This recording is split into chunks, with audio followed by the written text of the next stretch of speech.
সোনার সিংহাসনে বসেছিল সেই ব্যক্তি যে নিজেকে ক্ষুধা বলে দাবি করত এবং মানুষদের দিয়ে নিজের ইবাদাত করাত। কিন্তু একটি স্বপ্ন, যে স্বপ্ন তাকে সবসময় ভয় দেখাত, আজ বাস্তব হতে চলেছিল।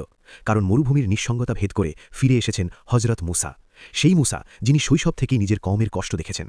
মিশরের বাতাস বদলাতে শুরু করল। মহল যেন বুঝে গেল কেউ একজন ফিরে এসেছে। আর সামনে বসেছিল সেই জালিম যার জিহ্বায় শুধু একটাই কথা, আমিই খোদা। যখন হজরত মুসা দরবারে প্রবেশ করলেন এবং সেই মিথ্যা খোদাকে বললেন, আমি তোমার রবের পক্ষ থেকে এসেছি, বানি ইসরায়েলকে মুক্ত করে দাও আর নিজের রবের সামনে মাথা নত করো। কিন্তু অহংকারে ডুবে থাকা ফেরাউন হেসে উঠল। সে বলল, কোন রব? আমি কি নিজেই খোদা নই? আর তুমি যদি সত্যিই সত্যবাদী হও তবে কোনো নিদর্শন দেখাও। তখনই মুসা তার লাঠি মাটিতে নিক্ষেপ করলেন। লাঠিটি ভয়ঙ্কর সাপে পরিণত হয়ে গেল। সবাই পিছিয়ে গেল।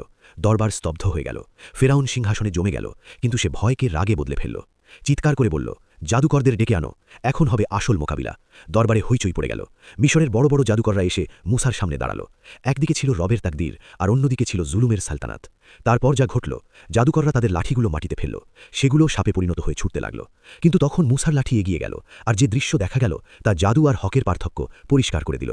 মুসার সাপ একে একে সব মিথ্যা সাপ গিলে ফেলল। সত্য একা দাঁড়িয়ে রইল। জাদুকররা কাঁপতে লাগল। তারা বুঝে গেল এটা জাদু নয়। সেই দরবারেই, সেই মাটিতে জাদুকররা সিজদায় লুটিয়ে পড়ল। তারা বলল, আমরা ঈমান আনলাম সেই রবের ওপর যিনি মুসার রব। পুরো দরবার হতভম্ব হয়ে গেল। আর যে ফেরাউন নিজেকে খোদা ভাবত, সে রাগে লাল হয়ে গেল। এখন প্রশ্ন আর এটা নয় মুসা কে, এখন প্রশ্ন একটাই, ফেরাউনের অহংকার কবে চূর্ণ হবে।